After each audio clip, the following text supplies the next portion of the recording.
muhabbetullahı, Allah'ı sevme duygusunu içine sindire sindire almış bir büyük sofi, bir büyük mutasavvuf, edebin, ölçünün, hayanın nasıl bir sınır çizeceğini çok iyi bilenlerden bir büyük. Bağdatlı Cüneyt. Bir gün şeytan, bizim bildiğimiz şeytan, boynuna 99'luk tesbihini asar ve şeytan bembeyaz bir kıyafet içinde, ak saçlı bir ihtiyar suretinde, bembeyaz görüntülü nurani bir ihtiyar şeklinde Bağdatlı Cüneyd'in yanına gelir. Şeytanın hedefi Cüneyd-i Bağdadi'yi saptırmak, nefsine mağlup etmek, kibir hastalığına Cüneyd-i Bağdadi'yi düşürebilmek, ona çetin bir tuzak hazırlamaktır. Tıpkı şeytanın her birimize çetin tuzak hazırlayıp bizleri mağlup ettiği gibi, şeytanın galip gelebildiği gibi çok kez maalesef. Şeytan Cüneyd-i Bağdadi'ye der ki kendini tanıtmadan, efendim size hizmet edebilir miyim? Cüneyd-i Bağdadi der ki dergah orada, mescit orada. Buyurun hizmet edin. Şeytan tam 20 yıl boyunca hiçbir açık vermeden, kendini tanıtmadan Cüneyd-i Bağdadi'nin etrafında hizmet eder.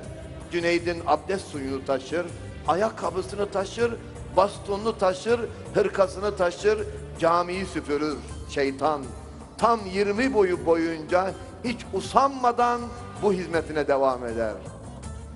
Ama sürekli Cüneyd-i Bağdadi ile uğraşır. Cüneyd-i Bağdadi düşürebilmek için elinden gelen bütün fırsatları kollar. Nefsinize bir gururlanma hissi, bir kibir hissi geliyorsa hiç unutmayın ki şeytandan olabilir. Şeytan Cüneyd'le uğraştığı gibi sizinle de uğraşabilir.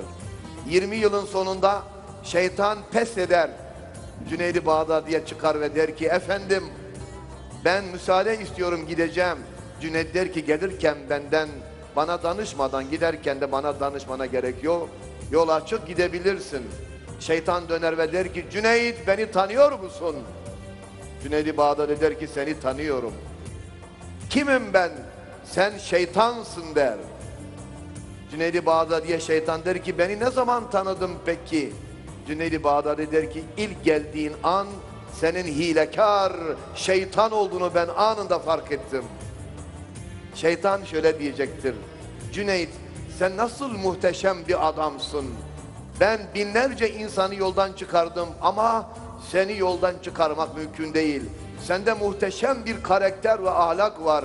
Tıpkı peygamber ahlakı gibi sana bir saniye bile kibir, kendini beğenme duygusu veremedim. Sen beni mağlup ettin. Cüneyd-i Bağdadi döner ve şeytana der ki çek ve git buradan sahtekar, iki yüzlü, 20 yılda yapamadığını şu anda mı yapacaksın? Gider ayak mı beni sen kibir ve gurura kaptırmaya çalışacaksın? Sen son oyun bana yaptın, son oyununu yaptın, gider ayak bana kibir vermeye çalıştın. Paydos, benden sana ekmek katık yok, çek ve git diyecek ve imtihanı Cüneyd-i Bağdadi Hazretleri kazanacak. Acaba biz kibir ve gurur imtihanını kazanabiliyor muyuz? Ben zannediyorum ki çoğumuz mağlup oluyoruz. Çoğumuz bunun altında kalıyoruz. Mevlam yüreklerimize iman, sağlam iman, yüreklerimize takva, samimiyet, tahammül, birbirimizi sevebilme, kibirden uzak olabilme duygusunu nasip eylesin.